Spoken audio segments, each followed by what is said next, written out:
नमस्कार दोस्तों, मैं राजेश चौधरी आपके अपने YouTube चैनल चौधरी क्लासेस पर आप सभी का हार्दिक स्वागत करता हूं। दोस्तों, हम रीड के सिलेबस में संधि टॉपिक को पढ़ रहे हैं जिसमें हमने स्वर संधि को कंप्लीट पढ़ लिया।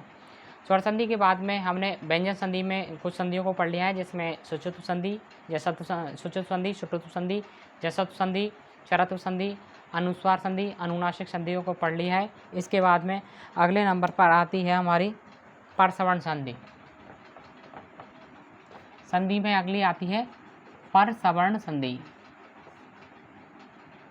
परसवर्ण संधि, अब परसवर्ण संधि में देखिए एक सूत्र आता है दोस्तों, इसमें अनुस्वारस्य यही परसवर्णे,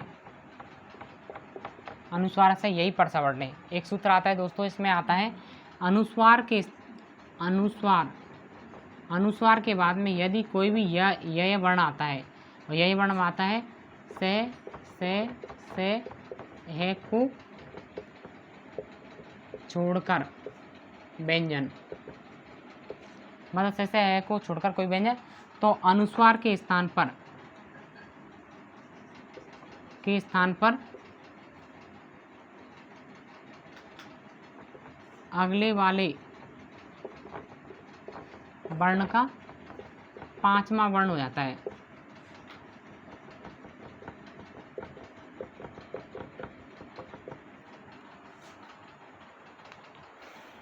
ठीक है दोस्तों, ये इसमें सूत्र आता है परसवर्ण संधि में, अनुस्वार से यही परसवर्णे।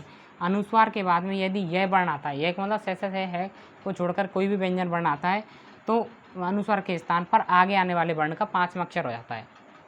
ठीक है, जैसे देखिए आम प्लस कित। अब देखिए दोस्तों, ये मैं आ रहा है अनुस्वार, तो इस मैं के स्थान पर मतलब पंचम वर्ण आ रहा है, मैं के स्थान पर आगे आने वाले वर्ण का पांचवा अक्षर हो जाएगा। तो जैसे देखिए ये बन जाएगा अंकित, मतलब इस वाले वर्ण का पांचवा अक्षर कौन सा होगा, ये वाला ने, है ना। और इसको हम डायरेक्ट अनुस्वार में ऐसे भी लिख सकते हैं, अंकित। ऐसे देखिए जैसे गुम प्लस फित, वही मैं का। अब देखो इस वाले मैं को हम ऐसे कैसे नहीं लिखेंगे, जैसे इसमें बनेगा गुम फित, ऐसे बनेगा। तो ऐसे लग रहा है जैसे मैं को यूँ क्यों नहीं लिख दिया, ये नहीं लिखा है, ये हमें इस वाले वर्ण का पांचवा अक्षर लिखा है, पांचवा वर्ण, मतलब फे का पांचवा वर्ण, जैसे फे वे और मैं, तो इस वाले वर्ण का पांचवा अक्षर लिखा है ये वाला मैं। ठीक है, ये वाला नहीं है। तो जैसे इसका बन गया गुम फित, ऊपर बनेगा गुम फित।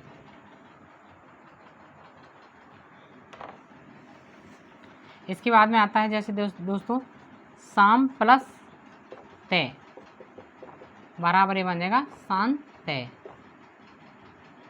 या फिर ऐसे बन जाएगा शांत तय। ठीक है, इसके बाद में अगला आता है दोस्तों जैसे त्वम प्लस करोसी, तो इसका बनेगा त्वं करोसी, या फिर त्वं करोसी। ठीक है दोस्तों, इस प्रकार आपकी पूर्व सवर्ण संधि कंप्लीट होती है। इसके बाद में अगली संधि आती है, वो सॉरी परसवर्ण संधि कंप्लीट होते हैं। इसके बाद में आती है पूर्व सवर्ण संधि। पूर्व सवर्ण संधि में होता है, देखिए पूर्व सवर्ण संधि। अब पूर्व सवर्ण संधि में आता है, जैसे देखो इसका सूत्र है पूर्व सवर्ण संधि का, जयो हो अंतरश्यामे, जयो हो अंतरश्यामे। पूर्व सवर्ण संधि में सूत्र आता है जयो हो अंतरश्यामे। तो देखिए जय वर्ण में आता है वर्ण का पहला, दूसरा, तीसरा और चौथा वर्ण। यदि इनके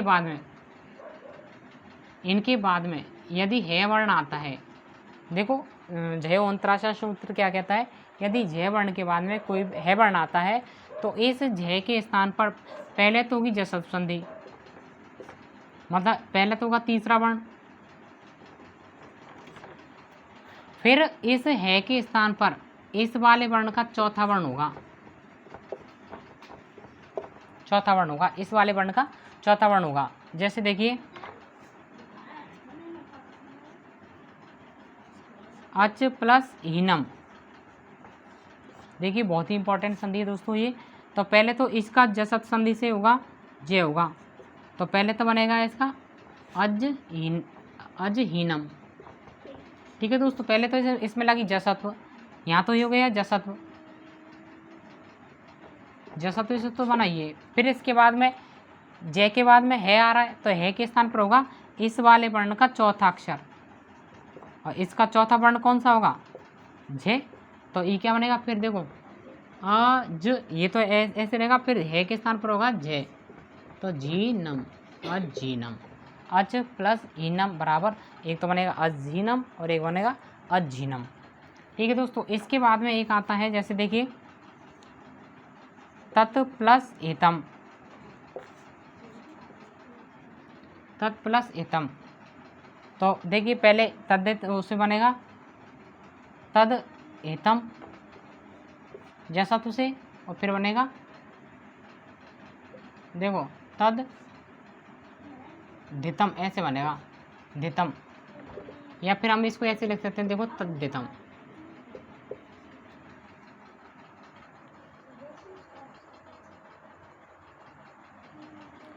ठीक है दोस्तों, इसके बाद में जैसे देखिए एक बनता है बहुत इंपॉर्टेंट एग्जांपल है बाघ प्लस हरी, तो देखो एक तो बनेगा इसका बाघ घरी, और एक बनेगा बाघ घरी,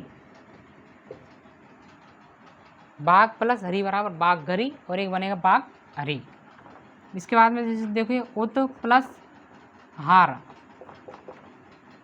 फिर बनेगा उद्धार, उद्धार ऐसे बनेगा, और एक बनेगा इसका उद्धार, जिसको हम शॉर्ट में ऐसे भी लिख सकते हैं देखो उद्धार। ठीक है दोस्तों, तो पूर्व सवर्ण संधि ये कहता है कि जब जय अंतरासाम सूत्र है, जब जय वर्ण के बाद में है वर्ण आता है, तो पहले जय वर्ण का जैसा संधि से पहले वाले वर्ण का तीसरा अक्षर होगा, फिर है के स्थान पर आगे आने पहले वाले वर्ण का चौथा अक्षर हो जाएगा। जैसे देखो अच प्लस हीनम, जैसा पहले जैसा संधि लगी यहाँ पर जसत्व, जसत से बनेगा क्या अजीनम, और इधर लग गया फिर पूर्व सवर्ण, मतलब है के स्थान पर चौथा वर्ण हो गया अजीनम। तद प्लस हितम तद्धितम या तद्धितम, बाघ प्लस हरी, पहले जैसा संधि बाघ घरी, और फिर जैसा पूर्व सवर्ण से बाघ घरी, उद प्लस हार उद्धार, और फिर बनेगा उद्धार। ठीक है दोस्तों, इस प्रकार आपकी ये पूर्व सवर्ण संधि हो जाती है। इसके बाद में परसवर्ण एक संधि और आती है इसमें व्यंजन संधि में,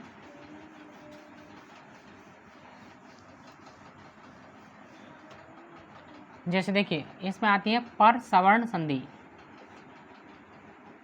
परसवर्ण संधि। अब परसवर्ण संधि में ही एक आती है इसको हम लत्व संधि भी कहते हैं,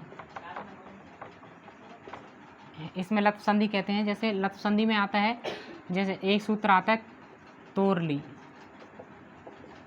एक सूत्र आता है तोरली, तो देखिए तय वर्ग के बाद में, वर्ग के बाद में यदि ले वर्ग ले आता है, तो इस तय के स्थान पर ले हो जाता है, मतलब पर सवर्ण बाद वाले वर्ण हो जाता है। जैसे देखिए तद प्लस ले बराबर तल्ले, इस प्रकार देखो तद तद प्लस लीन बराबर तल्लीन, तद प्लस लीन बराबर तल्लीन, इस प्रकार बनता है। जैसे देखिए या तो उत या उद प्लस लेख बराबर उल्लेख है, उत प्लस लेख बराबर उल्लेख।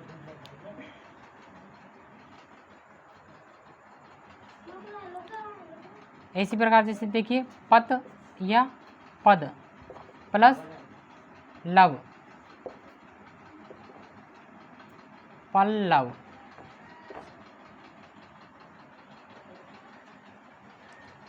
इस प्रकार जैसे देखिए तड़ित प्लस लेखा, तड़िल लेखा, और आगे बनता है जैसे देखिए विद्वान प्लस लिखसी बराबर विद्वा लिखसी। ठीक है दोस्तों, इस प्रकार ये आता है परसवर्ण संधि में लत, जिसको लत संधि कहते हैं। इसका आता है तोरली, यदि तय वर्ग के बाद में कोई भी कोई यदि तय वर्ग के बाद में लय वर्ण आता है तो तय वर्ग के स्थान पर लय वर्ण हो जाता है, मतलब बाद वाला वर्ण हो जाता है। जैसे तद प्लस लय बराबर तल्लय और तद प्लस लीन बराबर तल्लीन, उद या उद प्लस लेख बराबर उल्लेख, पद प्लस लव बराबर पल्लव, तड़ित प्लस लेखा बराबर तड़िल लेखा, तड़िल लेखा और विद्वान लिखसी बराबर विद्वान लिखसी। ठीक है दोस्तों, ये आपकी व्यंजन संधि कंप्लीट हो गई है। यदि आपको ये वीडियो पसंद आई हो तो लाइक और शेयर अवश्य करें। थैंक यू, धन्यवाद दोस्तों।